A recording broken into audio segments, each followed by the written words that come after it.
دائما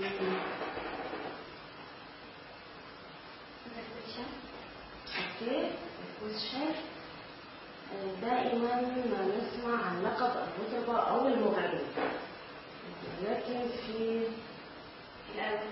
الآونة الأخيرة سمعنا عن لقب مؤدب.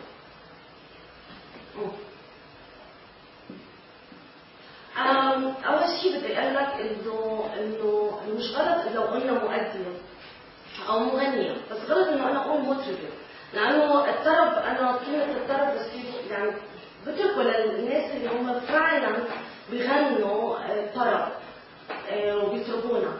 لو أنا حقول إنه أنا بغني طرب مش حأطربك، ولكن ممكن تستمتع بلحظة إنه أنا عم بغني. ممكن لو غنيت طرب أغنية يعني ممكن تستمتع، ولكن مش حأطربك صدقني. فمشان هيك أنا بحط نفسي في مستوى المغنية أو المؤدية، ما عندي أي شيء. بس بحب دايما انك مثلا اكثر من حدا بينادوني فنانه، لانه الفنانه بعتبرها فنانه شامله.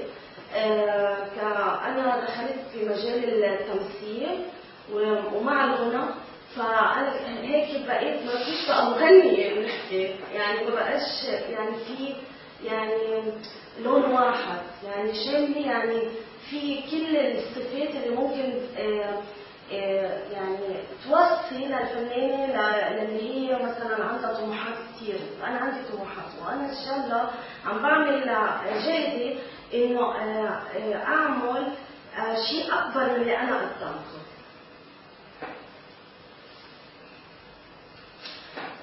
سوبر ماريو، فكرت سوبرمان. معروف عني يا مروة الجراءة والصراحة. أكيد طبعا أنا صريحة، ما بعرف لف ودور، وبحب أكون جريئة، بس زي ما قلت من الأول إنه مش في كل الأمور يعني صريحة. أوقات بكون في عندي خجل يعني بعض الأحيان يعني. فكيف ترين الفنانة هيفاء وهبي؟ هل هي فعلا أكثر النساء إغراء في الوطن العربي؟